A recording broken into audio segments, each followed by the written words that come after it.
are listening to 15 Minutes with Andy. Happy to have you join us here for our next edition of a podcast that we are kind of just diving into, and we are excited about. For those that haven't heard or don't know what it's about, we feel like our tri-state area, Northwest Ohio in particular, is filled with lots of people that probably think, I'm just an ordinary person, but they are doing or have done in our minds some pretty extraordinary things. And we want to, I guess in the world we're in right now, we feel like there's a lot of negativity. So we want to bring some of these positive stories to life. They are stories of overcoming, stories of healing, stories of triumphing, stories that hopefully by the end of listening really make you feel good in some way, shape, or form, because we kind of feel like the world needs a lot more of that.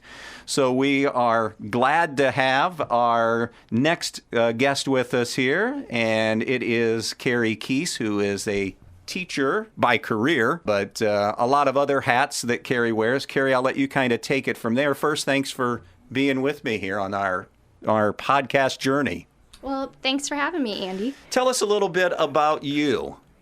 I guess who you are, for those that don't even know who you are, your background. I had to actually look this up. This will be my 23rd year of teaching. I taught at St. Pat's for 2 years and then went to Eden.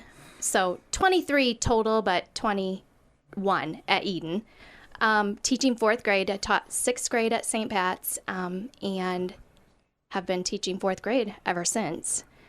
We live in Eden. When you thought of 23 years, did that wow, has it really been that long? Yeah. And I think it's kind of good that I actually had to look that up, And then I figured out how many years I had to retire. So I've got that in my brain now too, but it's a long time. And Eden grad, you said?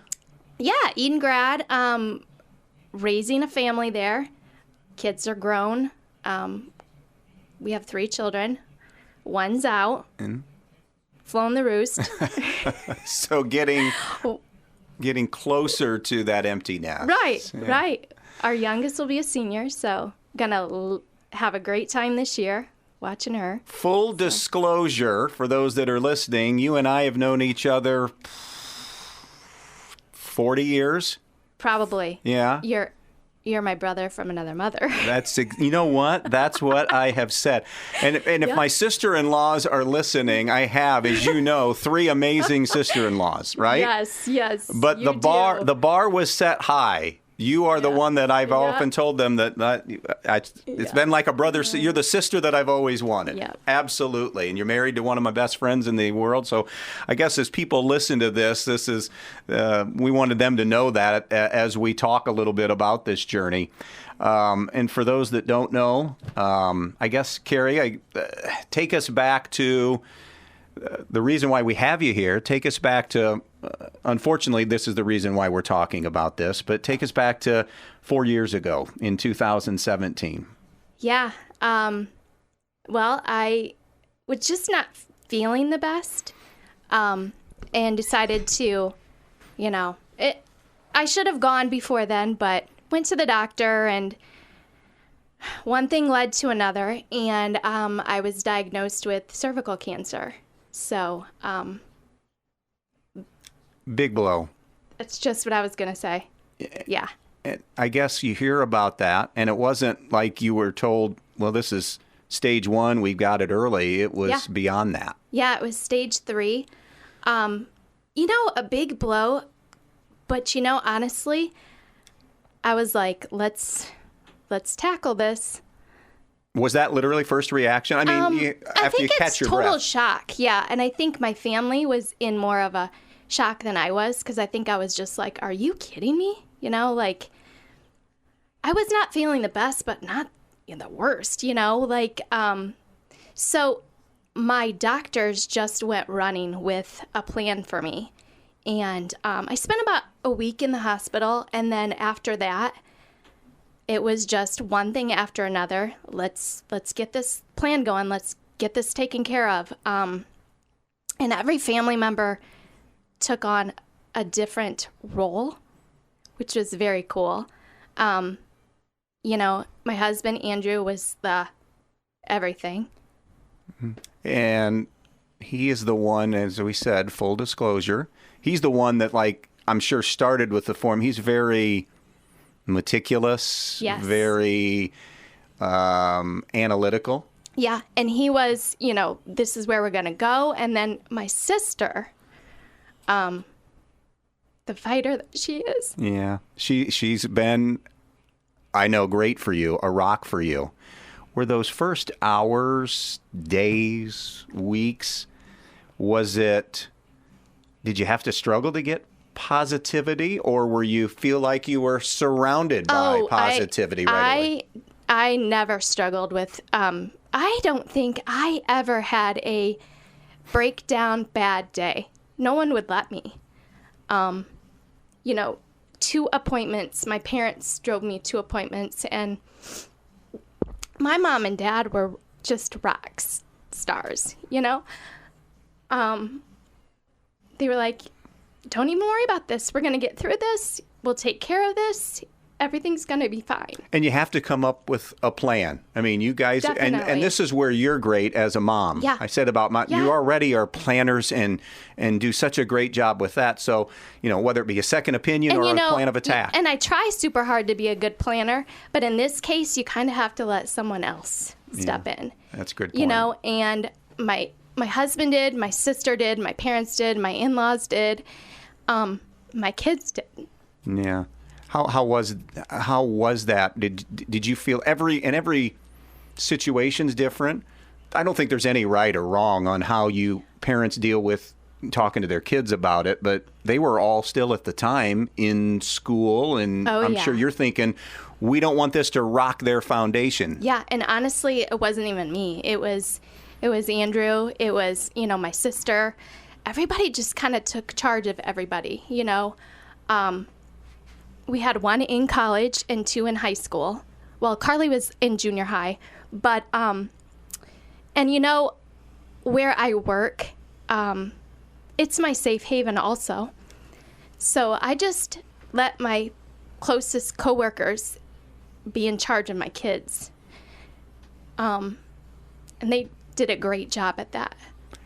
And that's a place, as you said, not just a safe haven, that was your pride and joy, still is your pride and joy. I mean, I got to believe, I don't know that I've asked you this specifically, but was that a motivating tool? The knowing that I'm going to get back to work. I want to get back to my kids. Oh, yeah. I mean, that was for me. This is, and I'll be honest, I went through so much, but I went and had chemo, and I was at work the next week.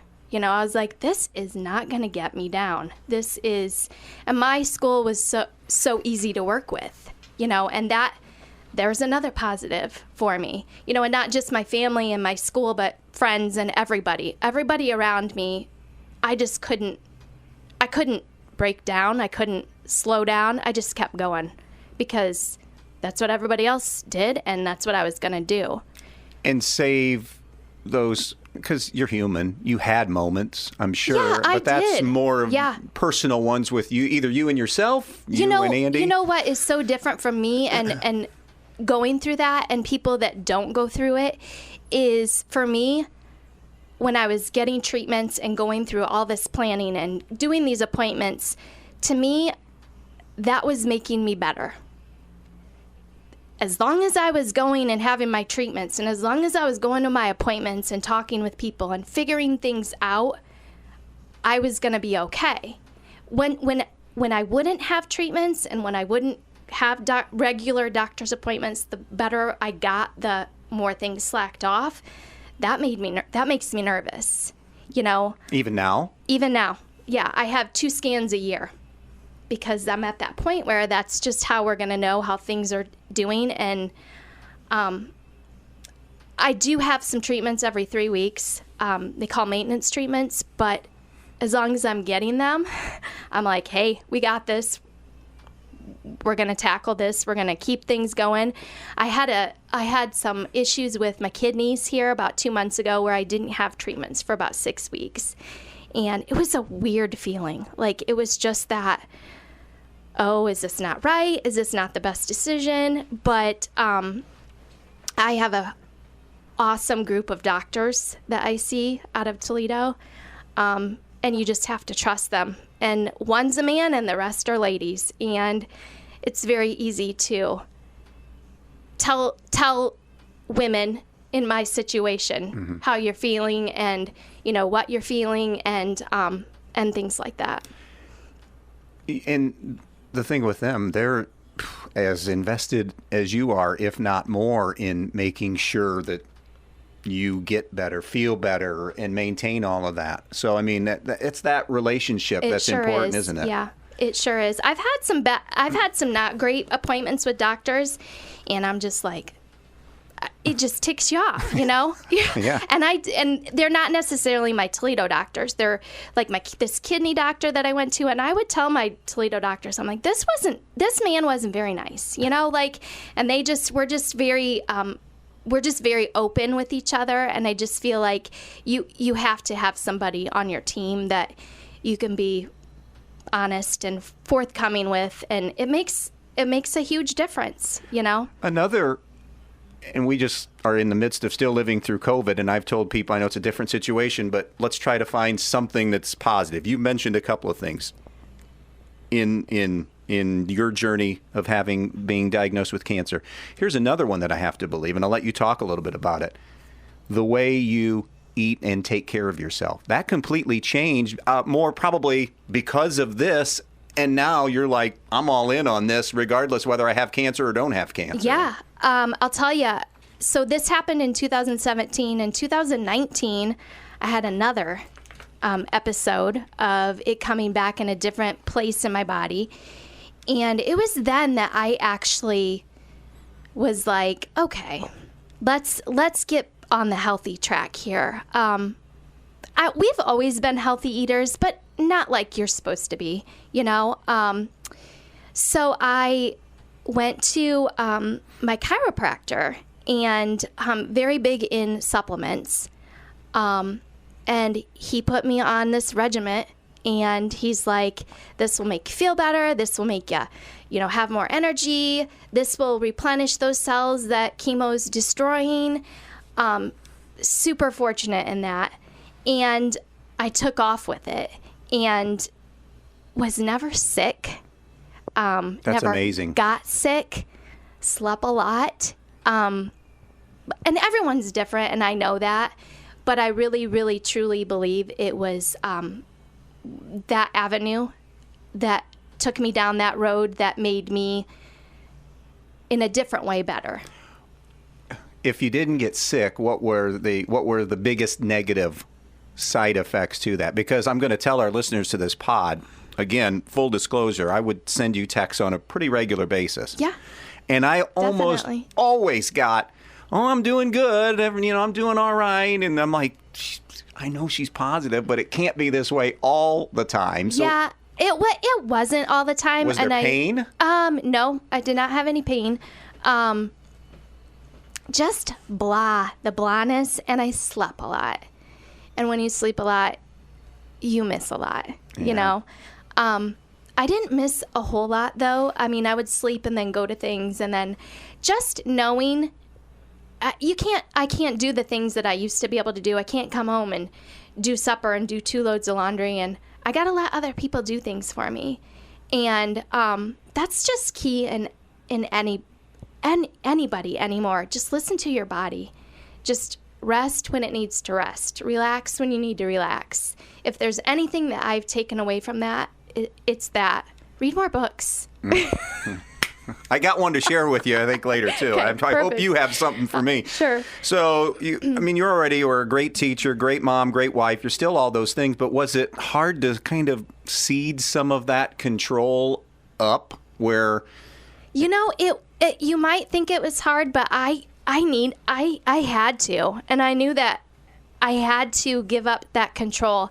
My in-laws and my parents, they took control of food and all of that stuff. My husband took control of the finances, the paperwork.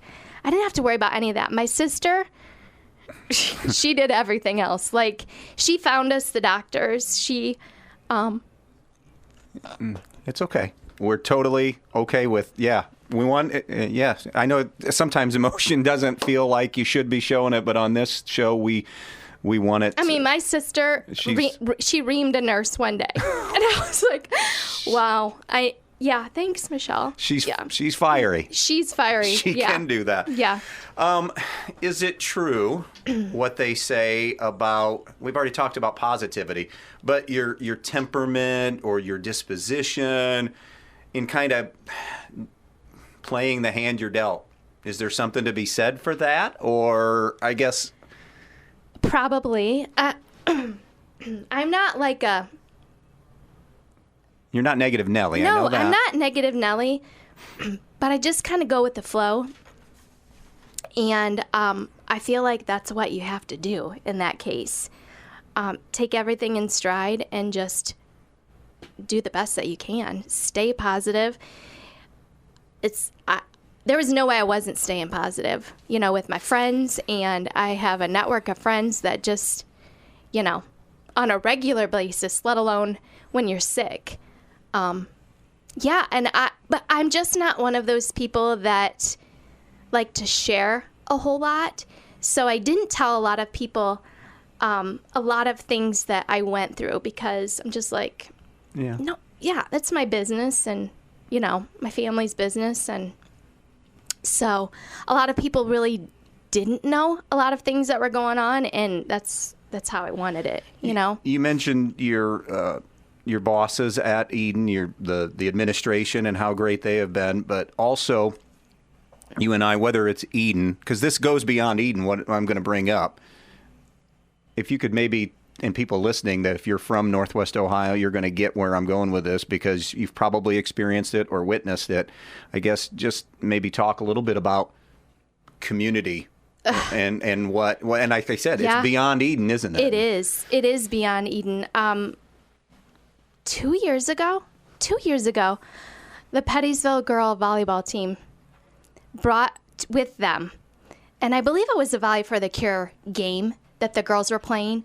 All their girls brought over, and their coach brought it over to me. They brought little inspirational quotes, sayings, just little messages to me.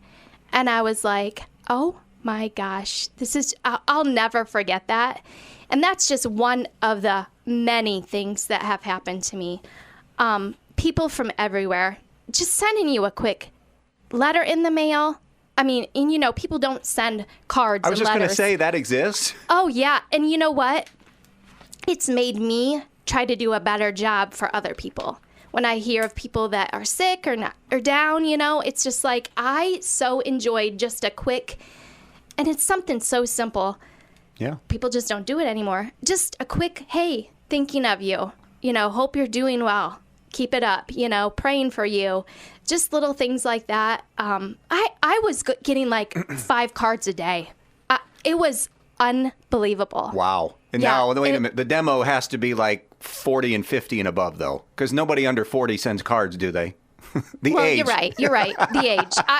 I would say that. Yeah, you're right. And if I guess the best way to bring this up is do you feel like you're paying it forward now? Because there are people now that, unfortunately, this is it sucks. It sucks that we have this disease, but now do you find that people are talking to you about your journey? And honestly, I really wish that I lived closer to Toledo because I would, and I said this to the nurses in Toledo, I would have loved to have been an advocate for people that are in my situation, like sitting in the waiting room with people and just being like, look, I've been here. I've done this. It's not easy. You can get through this, because I don't care what anybody says unless you've gone through it. Just, you don't know. You just have to stay positive for people. They didn't really go for that. I mean, so what I do is I've had a lot of people reach out to me in like the whole, what supplements are you taking? What are you doing to help yourself stay healthy? I've had a lot of people in that area. And I always say, this is what I do, but that doesn't necessarily mean that's what your body's going to need. You just kind of have to listen to your body. I just had a young girl diagnosed with breast cancer. Her dad knows our family. I know her dad. I don't know her. She's quite younger than I am.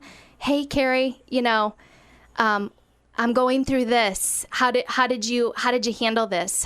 I'm feeling this. And I'm just like, I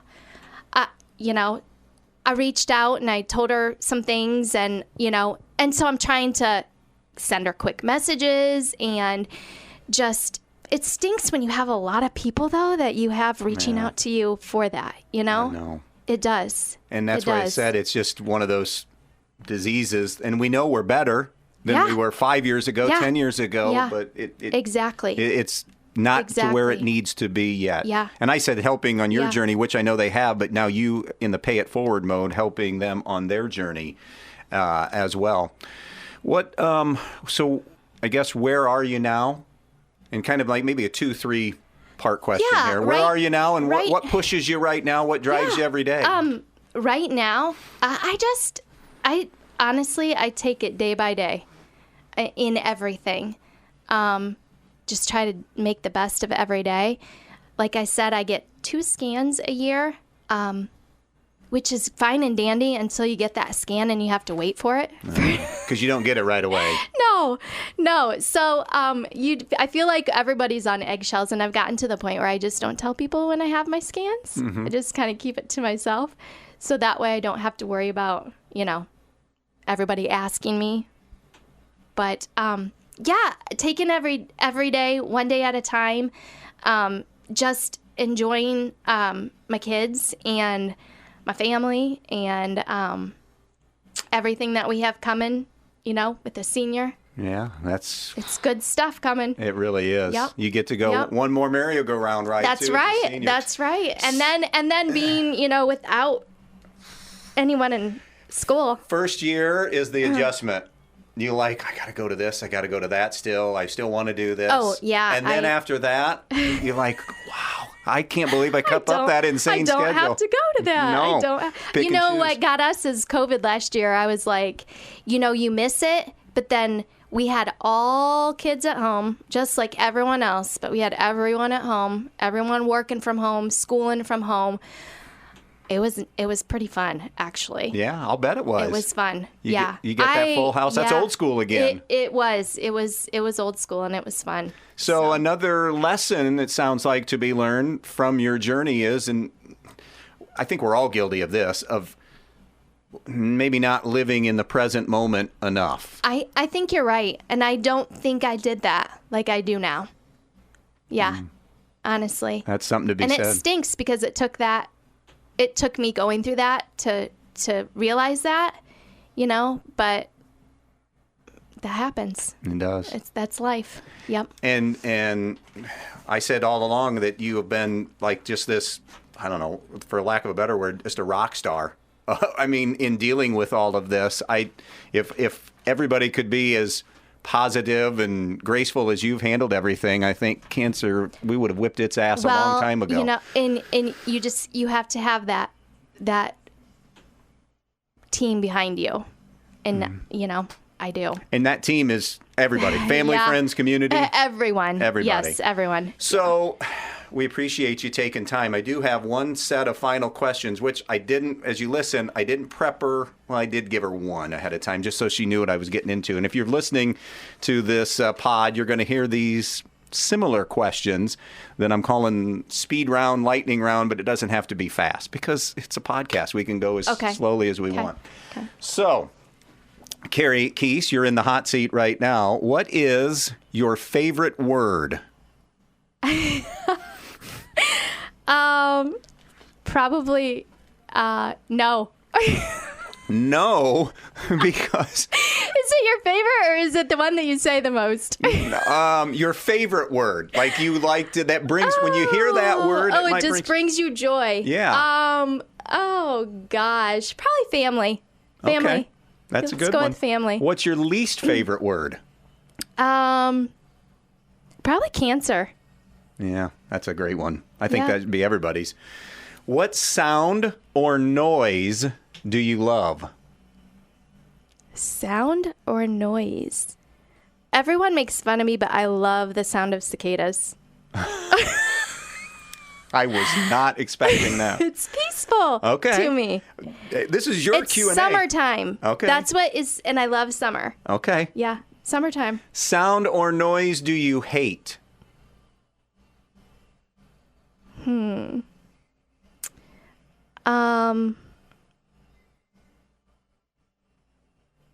Man.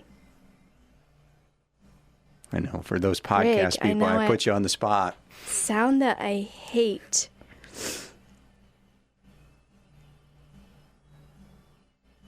Could be anything. Could be know. people. Sound that I hate. Probably, I do know. I hate like that chalkboard fork on the plate sound. Yeah. It just gives me Right the up the cringes. spine, Yeah. What? Yeah. Okay, we know this is your first love. You were born to be a teacher, and you wanted it probably since, I don't know, high school at least, you knew. Junior high, maybe. I was always a teacher. My sister was a student. Okay. Always. What profession, other than your own, would you like to attempt? Has there been one that's been... Oh, I love to waitress. Okay. You did do it, but not as a profession. Okay. Not as a profession, though. Okay. It's one of my favorite things to do, though. Man.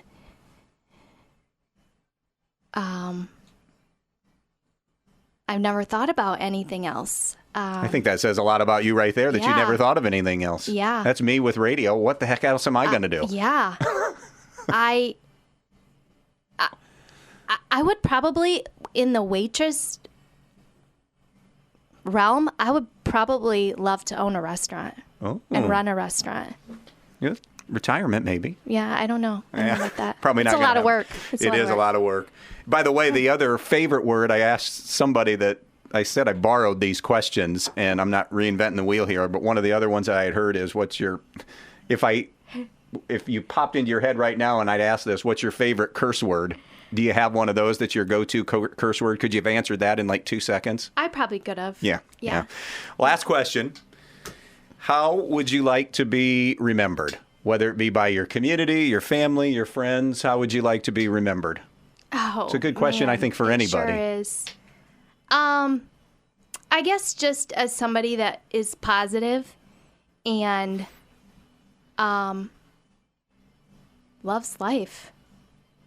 That's great for me. That sounds great to me. I think we'll just end it on that one. I think that's a good one to end on. Carey, thanks for the time. How do you feel like we did? I feel great. Like I feel like Khloe Kardashian, like sitting here talking. No, I wish. I don't. What's that reference? Have you ever seen? She does a podcast. Like I've listened to a lot of pods, but not Khloe Kardashian. Yeah. Well, she's like on the other end. Like, you know what I mean? Like she's me, or she's you. She's me. She's you. Okay. Yeah. Well, thanks for the time. Like I said before, I told our listeners at the top,